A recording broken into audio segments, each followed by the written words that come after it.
Nay! Lona! Natanggap niyo po ba yung padala ko dyan? Oo, natanggap namin ang padala mo. Madami yun. Sobrang dami nga eh. Makipamigay mo lang sa kapitbahay yun ha. Anak, baka pwedeng dagdagan mo yung pera. Pero uli, ngayon naman, di pa nga tumatagal sa iyo eh. Pandagdag lang sa tuition pinibugso. Nagtaas ang matrikula niya rito. Mangutang muna kayo dyan para pandagdag din sa tuition niya. Pasensya ka na ha. Magpapadala na lang uli ako pagkasahod ko. O sige, sige. Salamat. Mag-iingat ka dyan ha. Oo, mag-iingat kayo dyan ha. Ano ma, nasabi mo ba kay kuya? Huwag na. Salamat ma.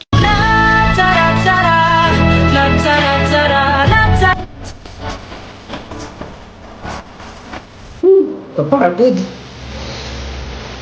Balita namin, uwi ka na daw ah. Uuwi din ako sa Makalawa para sobrasahin yung pamilya ko doon.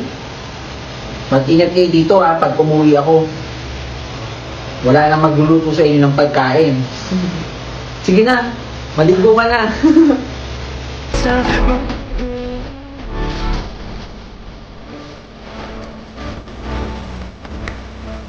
Nay!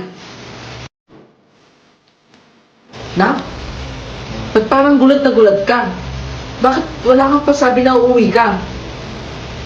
Tsaka, bakit ang daming tao dito? Ang daming nagsusugal. Ano ibig sabihin nito? Ma, magsalita ka. Oh, bakit may umiiyak na baby? Kuya, ba't ka nandito? Anak mo yan, Bunso. Akala ko ba nag-aaral si Bunso? Bakit nagsinungaling kayo? Nagpapakahirap ako sa ibang bansa. Akala ko ang ganda-ganda na ng buhay niyo dito.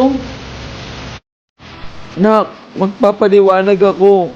Patawarin mo kami. Ayun, ate, may 3 viewers na tayo. Talaga, meron na. Pamain po, pamain. 250 pesos na lang po ito. Pamain po, pamain. Ayan, may nagbay na. May nagbay na. Sige, sige. Inonote ko na rito yan. Kontakin mo yan ate. Sige. Sige ate, i-deliver ko muna ito sa nagmain kanina. Sige, i-deliver mo na yan. Para may makain na tayo mamaya. Para may kita na tayo. Sige, alis mo na ako tayo. O sige, mag-ingat ka ha. Oh, yan pala yung kapitbahay natin. Eh di ba, college graduate yan? Bakit nag-online selling lang? Sayang naman yung pinag-aralan yan. Kung makakatapos yung anak ko, hindi ko ahayaan na mag-online selling lang yun. Dami-daming opportunity. Yan ang pinili niya. Ito po.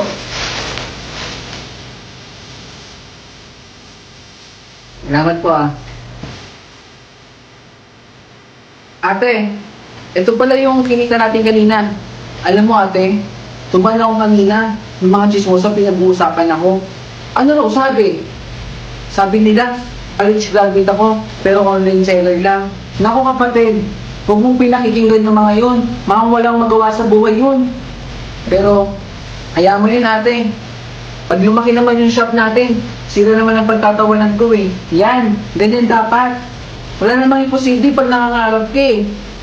O nga pala ate, yung kalahati nung kita natin, pakibigay na lang kay mama. Pandagdag dun sa pambili ng gamot niya. O sige. Salamat ate. Salamat din.